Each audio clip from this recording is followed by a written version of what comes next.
Hello. Welcome back to TELECOMRECORD Entertainment Immigration Updates. With another video in this series, giving you viable information on United States marriage-based green card expectation and interview. Good day everyone. What are the questions that you should expect at your marriage-based green card interview that is coming up with USCIS? And are you freaking out yet? Or do you feel like you're ready? If you have been filing for your marriage-based green card, whether you are filing with a lawyer or without a lawyer, you've probably gone down that rabbit hole of Google internet searches to find out what other people have been asked at their interview. I want you to stop before you go any further because what you need to know you're going to find out right here. Okay, so let's talk about some of the basics that you must know before you walk into your marriage interview. Number 1, there are actually two different purposes to this interview. The first purpose of this interview is, of course, to make sure that your marriage is real, and that your relationship is a bona fide marriage, and that it was made in good faith. But number 2, the second part of this interview is to determine that the applicant is actually eligible to adjust status. The second thing that you need to know about marriage-based interviews is that it will always be conducted by an immigration officer who has probably seen it all, and whose interview is not the first of the day. Or maybe you're the last of 24 interviews at 2 p.m. on a Wednesday afternoon. So don't think that you are the only person being interviewed by this immigration officer, and do know that the immigration officer is a person and they have their own beliefs. They have their own opinions, and they have their own personality. And we'll talk about how that can affect your interview. So keep watching for that as well, because this is really important. What are some of the interview questions that you can expect to be asked at your marriage interview? I have been to immigration interviews, not just here in New Jersey, where I'm presently based, but actually all over the country. And I've traveled to multiple states, multiple parts of the country, because I like to see what it's like at these other locations and to hear what officers may ask. But what are they asking and what can you expect? And are they asked me anything different this year? There is one thing that remains a constant in every single interview that I have ever been in my life for a marriage green card, and the first thing that officers almost will always ask is, how do we met story? Officers will always want to know, when did you meet your spouse for the first time? How did you meet? And when was the first date? 99.9% of all of the marriage interviews that I know about, they always ask these questions. So the best way to prepare for this question is to actually go over your relationship timeline with your husband or with your wife. You don't want to wait until the last minute to try to rehash and remember exactly, honey, when was our first date? Or no, that wasn't our first date, that was a second. You don't want to go over that in front of the immigration officer at the interview. So I will give you a very good piece of advice right now, which is to create your timeline, at least the night before the interview, so that you and your partner can actually be on the same page about those details. Because to be honest, some of us are not always on the same page. For example, if you asked me, when was my first date with my husband, I will not remember that one bit. And I probably remember our relationship story a little bit different than him. And this is actually quite natural.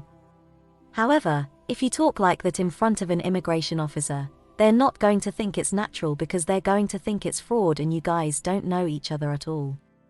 So get on the same page, at least a day before your interviews, so you don't sound like you're making things up in front of the officer. Okay. Now, another question that is almost always asked at the interviews that I have gone to is, what is your date of marriage? Guess what, this is actually a question that they will definitely ask, and you better remember your anniversary. And when we talk about the date of marriage, the only date that we are talking about is the date that is on your marriage certificate. It doesn't matter. Or if you got married at City Hall in the year 2017. In April, but you had your celebration and your real wedding 2 months after that, if you tell the officer any date that is something other than the date of marriage that is recorded on your actual marriage certificate, you will have a problem on your hands, because that will raise a red flag for the officer that maybe this may not be a bona fide marriage. What happens if you yourself have been married more than once, or your partner has been married more than once? You should know approximately when your husband or your wife was previously married, when that marriage ended, and the name of your partner's ex. Yes, you better know what their name was. And something that they can also ask is why that relationship did not work out. Even though that's a very personal question, you and your husband or you and your wife would ideally have discussed this at some point during your courtship or during your marriage. And an officer who is asking you this at the time of the interview will also expect you to know it. The officer themselves may even ask you about your past marriages as well. Something that have some applicant worried about is the fact that they were married multiple times before their present marriage and whether this would look bad to the immigration officer. Now it's a toss-up for some officers that may create a red flag, and other officers wouldn't even care anything about that. And this goes into one of the things that I said earlier, which is that your officer is an actual living, breathing person. They're not usually lawyers, but they're usually people who exist out in the real world. And they come to you at your interview with their own upbringing, also their own opinions. And yes, with their own stereotypes as well. So it will really depend on what the officer believes. So a surprise question that I have gotten during the interview that had to do with previous marriages was the fact that in one case, a couple had actually met each other while the other person was still legally married to somebody else.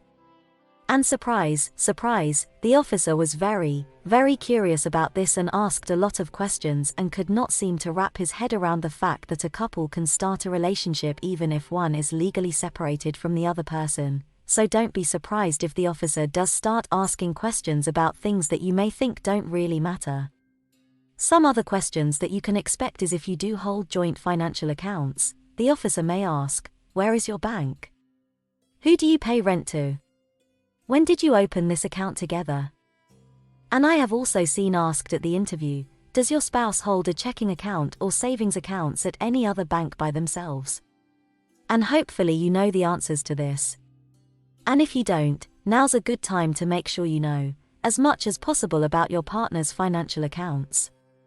Also, we do get asked questions about siblings and names of parents, where the parents live, what do they do for a living, so you should do your best to know details about each other's families.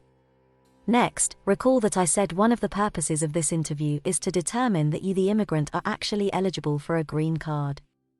This means that the sort of questions you will get will have to do with your work history, your entry, any immigration violations that you've ever committed, also any criminal history that you may have had. So you should definitely expect questions about that. And please recall that when USCIS asks you about your criminal history, it is about any criminal history ever, not just within the past 5 years, but your entire lifetime. So you want to not only be prepared to talk about that, but you also want to make sure that you have your documents in place to show what happens to that charge or to that arrest or with that conviction. Okay, don't go empty-handed if you have ever had any sort of criminal history at all. And lastly, they may even ask you questions about previous immigration applications that you may have filed. So be prepared to speak about those if they asked.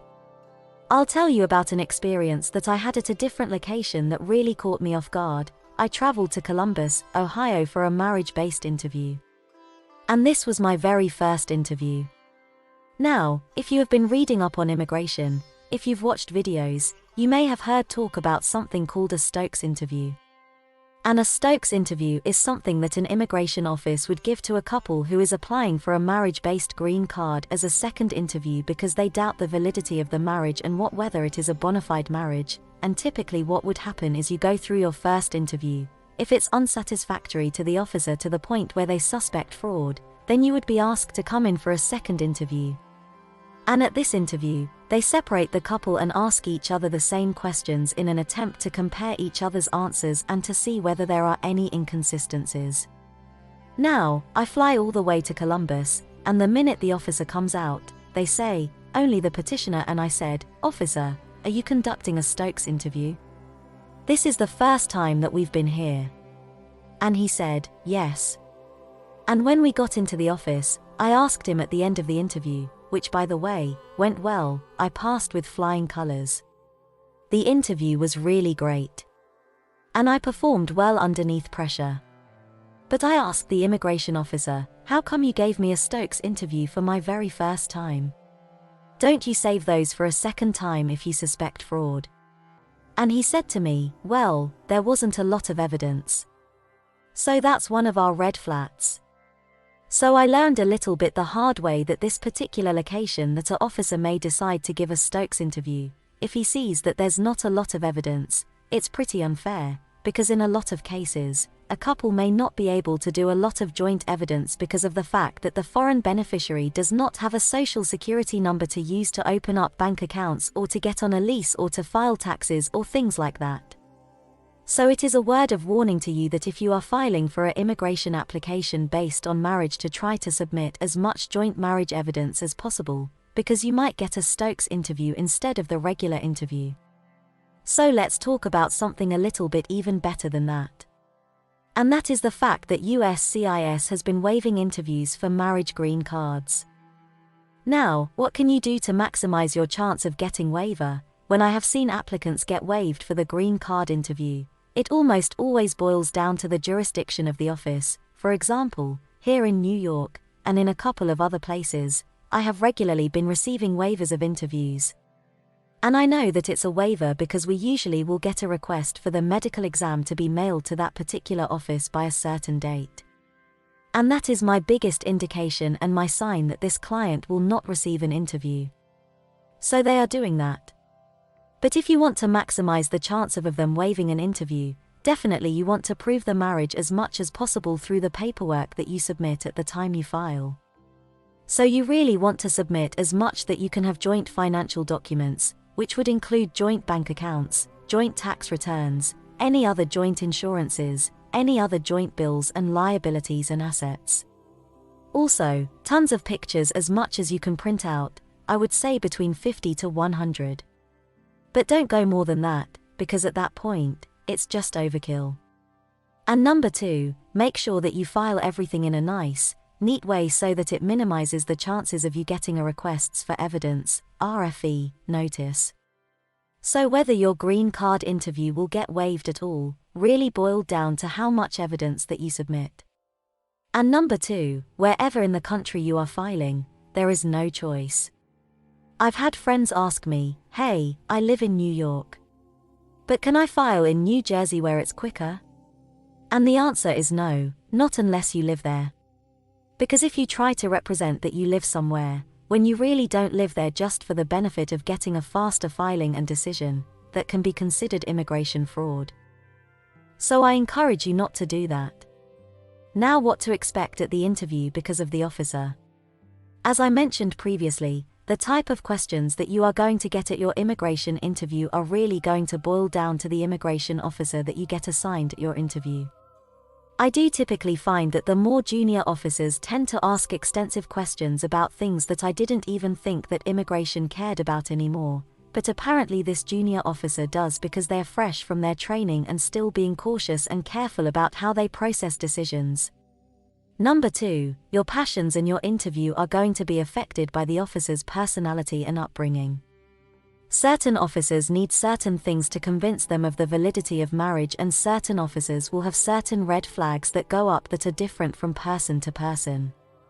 So it's really hard to be completely in control of the interview, which leads me to my next point, which is how to answer that question that you were not expecting to answer or that you were afraid you're going to get. Now mark my words, honestly really is the best policy. Answer everything calmly and clearly as much as possible, because if you make yourself nervous because you think, oh my god, I got a question that is hard, make this a bad sign. And this question means that I'm going to get denied, you're just going to work yourself up into a tizzy and shoot yourself in the foot.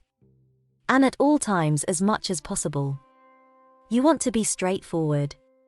You want to be direct, you want to be clear, you want to be honest, and don't get nervous because again, some officers think that if you are nervous, it must mean that you're lying, which is crap, but it's what they may have been taught. Thanks for watching Telecom Record Entertainment, and please don't forget to like, comment, share and subscribe, then view link in description below.